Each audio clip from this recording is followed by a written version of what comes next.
60 years ago, the world held its breath as Yuri Gagarin became the first human to journey into outer space. But what if the official story isn't the whole story? My name is Anatoly, and I was a junior technician at Baikonur Cosmodrome.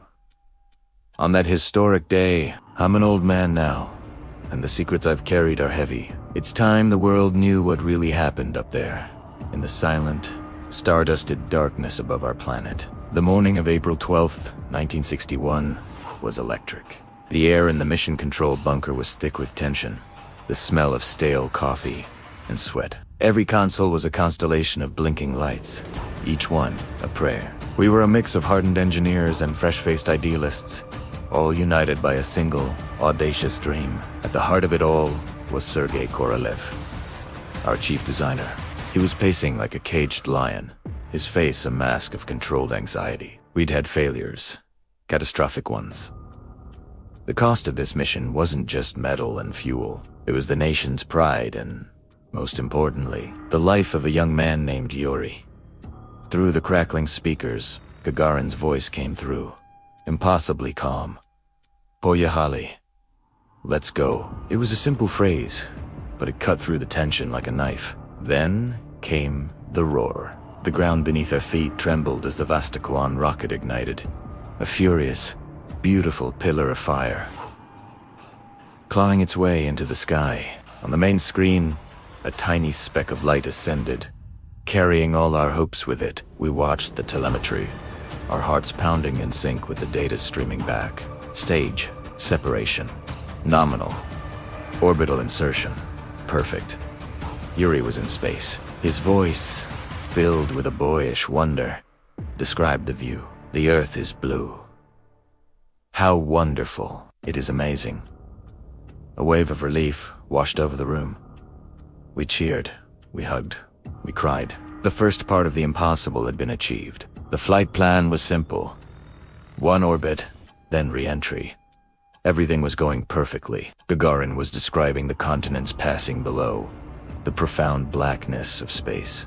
Then, about 70 minutes into the flight, something changed. His voice faltered for a second. "Control, I am seeing something else. It's bright." Before we could ask for clarification, his transmission turned to static. A collective gasp filled the room. The telemetry feeds flickered wildly. One moment they were stable. The next, they were a chaotic mess of nonsensical data. Alarms started blaring. Loss of signal. Someone shouted. Korolev was at the main console, his knuckles white as he gripped the edge. "What is it? What's happening?" he demanded, but no one had an answer. The room, once jubilant, was now a chamber of silent panic. We were blind. Yuri was alone. Minutes felt like hours. We frantically tried to re-establish contact, sending signal after signal into the void. Then, a new transmission came through, but it wasn't from Gagarin. It was a sound. A harmony, unlike anything I'd ever heard. It was complex, layered, like 1,000 crystal bells ringing at once. Yet it had a strange, organic quality. It resonated deep in your bones. The sound seemed to be communicating, not in words, but in pure emotion and concepts. Images flashed through my mind. Galaxies being born, stars dying, the intricate dance of cosmic dust. It was overwhelming, beautiful, and terrifying. On the flickering monitors, we saw phantom energy signatures swirling around the Vostok capsule. They were luminous, ethereal, like beings made of pure light. They moved with impossible grace, circling the tiny craft as if they were examining it. Curious. We weren't just experiencing a technical malfunction. We were witnessing first contact. Then, Gagarin's voice cut through the ethereal chorus, strained and desperate. "They're trying to get in. The hole is. It's glowing." The temperature readings from the capsule were skyrocketing. The heat shield was designed for re-entry, not for this. Alarms shrieked from the environmental control panel. We could hear him grunting, the sounds of a struggle. "What is he doing?" someone yelled. His heart rate was through the roof. We were helpless, listening as our hero fought an unseen battle millions of feet above the earth. He was shouting, not in Russian, but in a torrent of what sounded like gibberish. His voice raw. It was the sound of a man at his absolute limit, battling not just an external force, but a mental one. The light beings weren't just outside the capsule, they were inside his head. He was fighting for his life and his sanity. It was the most terrifying moment of my life. And then, as suddenly as it began, it was over. The strange, harmonious sound faded. The phantom energy signatures vanished. The telemetry stabilized. The alarms fell silent. The only sound was the gentle hum of the control room equipment and our own ragged breathing. A few seconds later, Gagarin's voice came over the comms, as clear and calm as it was at the start of the mission. Control. This is Vostok-1. All systems are nominal, preparing for re-entry.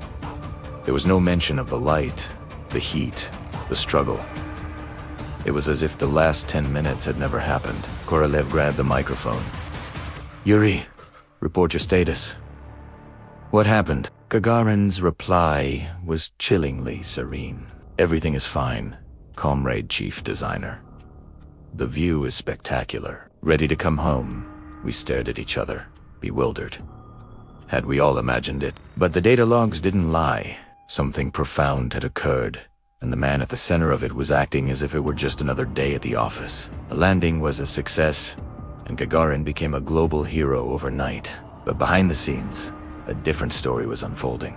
The moment he was back on solid ground, he was whisked away by men in severe, dark suits KGB. The mission logs were confiscated. The audio recordings were edited. Every technician in that room was debriefed, sworn to absolute secrecy under threat of treason. We were told we had experienced a mass stress-induced hallucination caused by the tension of the launch. We were ordered to forget what we saw and heard. The official story became the only story. Gagarin, the smiling hero, toured the world. But those of us who were there saw something different in his eyes. A distance. A profound sadness. He was a man who had touched the stars and been touched back. But he was forbidden from ever speaking of it. The weight of that secret, I believe, contributed to the recklessness that led to his tragic death years later. I often lie awake at night, looking up at the moon, and I remember the fear, the wonder, and the impossible sounds. I don't know what those beings were. Angels, aliens, something beyond our comprehension. But I know they are out there. Yuri Gagarin didn't just go to space. He crossed a threshold. He was our messenger to the cosmos. And he brought back a message so profound, so paradigm-shifting, that our leaders chose to bury it. They chose fear over wonder. But the truth has a way of enduring. And the truth is, we are not alone. Yuri proved that. I just hope that one day, we'll be ready to listen to what he was trying to tell us. Thanks for watching.